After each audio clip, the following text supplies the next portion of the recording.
What is your name? Judah. Judah Ben-Hur. Casting was a journey all its own because, again, we are dealing with iconic characters embedded in movie history. And so we met many people and thought of many different ways to go, and we knew we needed very charismatic, very powerful actors in every role. But in Judah and Masala, we needed two brothers from totally different places who at the same time go through so much, put each other through so much, and in our movie end up forgiving each other. Forgive me. Forgive me.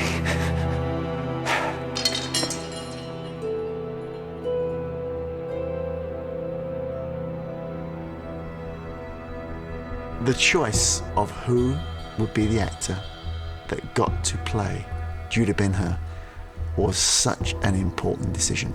People of a little older generation will, of course, always indelibly in their mind have Charlton Heston imprinted as Judah Ben-Hur. So the guidance of the studio and the director were absolutely correct in making sure we went with someone who really could portray the level of emotion,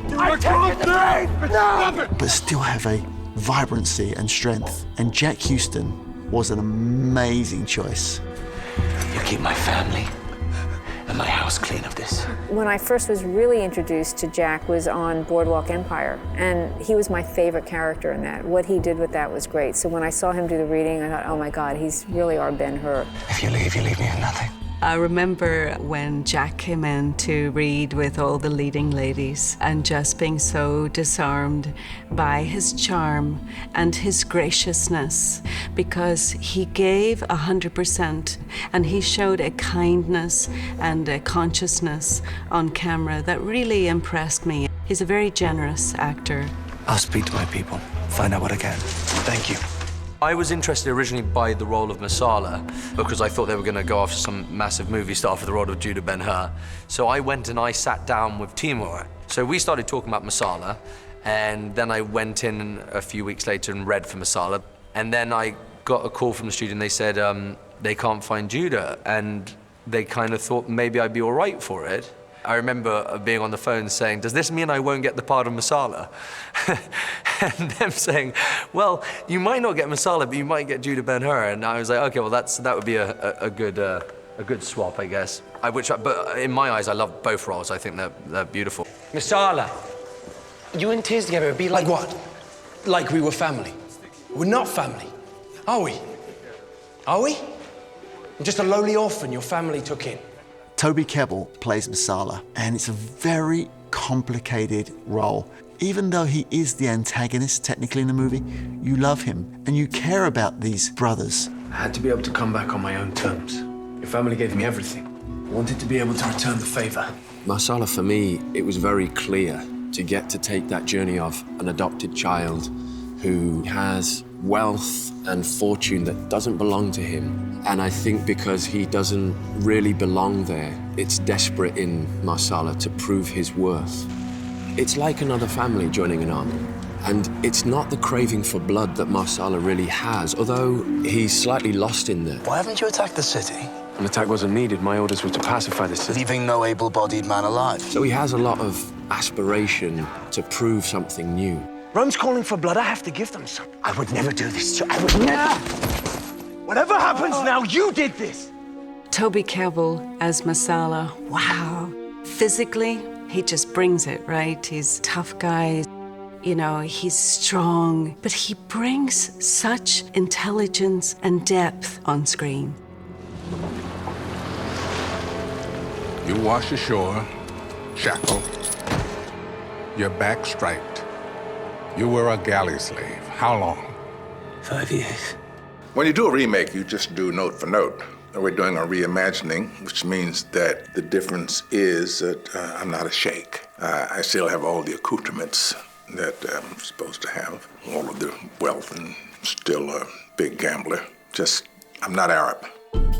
Quite frankly, the way that character was presented in 1959 speaks to that era. To bring in an actor like Morgan Freeman, someone of his stature, someone who really is an iconic individual within the history of cinema, and to take the character of Ilderim and not just make him incidental, but make him very principal within the storytelling, that alone is a reason to go back and to recreate this story.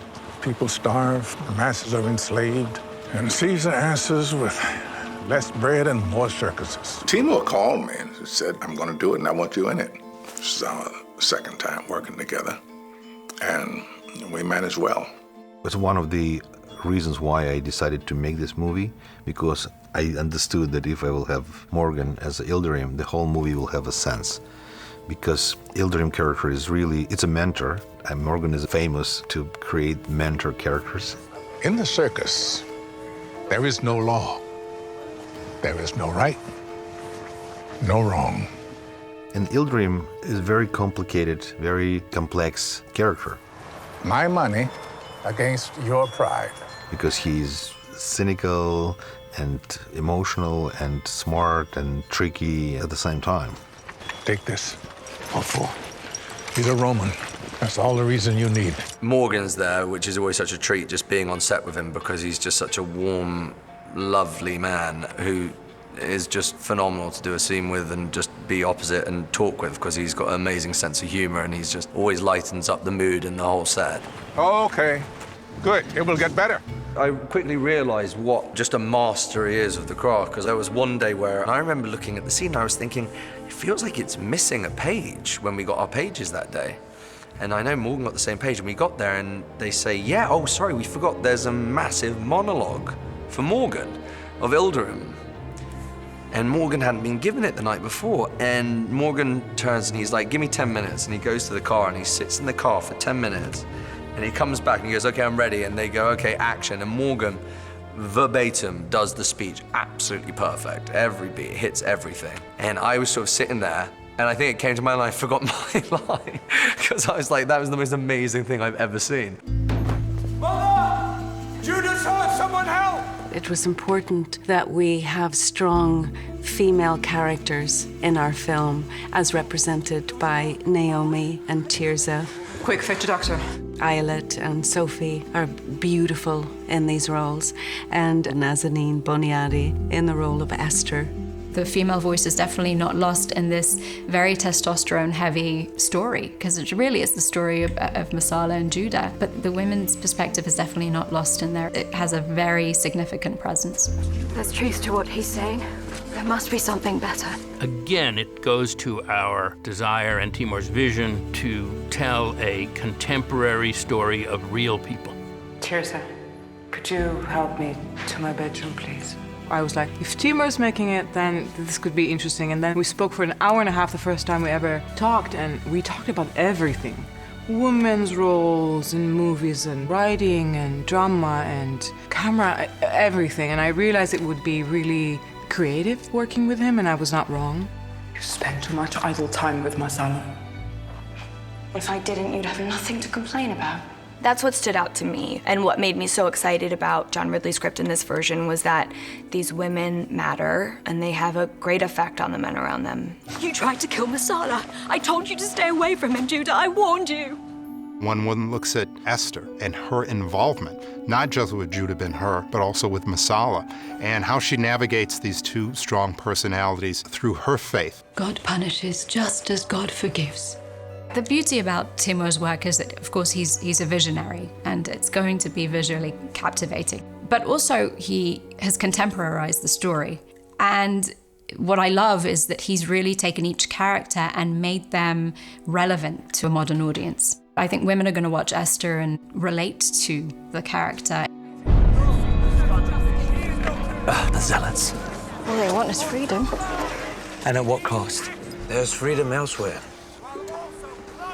Excuse me? Love your enemies. Love your enemies. That's very progressive. How do you prepare to play Jesus Christ? That is the question. God is love. He made us to share that love. It's a gigantic responsibility, but also an absolutely unique opportunity just to have a chance to explore and to really practice his teachings. do the same. I think the first thing that I had to do was try to erase any preconceived ideas I had about him. Things that I've heard, things that even my grandma told me when I was growing up, sort of like a cleaning process, and then going to a neutral place and start from there. I really tried more than ever to be very connected to my heart and not my reason. This man is your neighbor! Timur told me right off the start in our story, I would like for Jesus to be very relatable. And I actually completely agree with that, because he was a teacher. He was teaching love and forgiveness, and it makes a lot of sense that people have to identify with him in order to follow his teachings. Love is our true nature.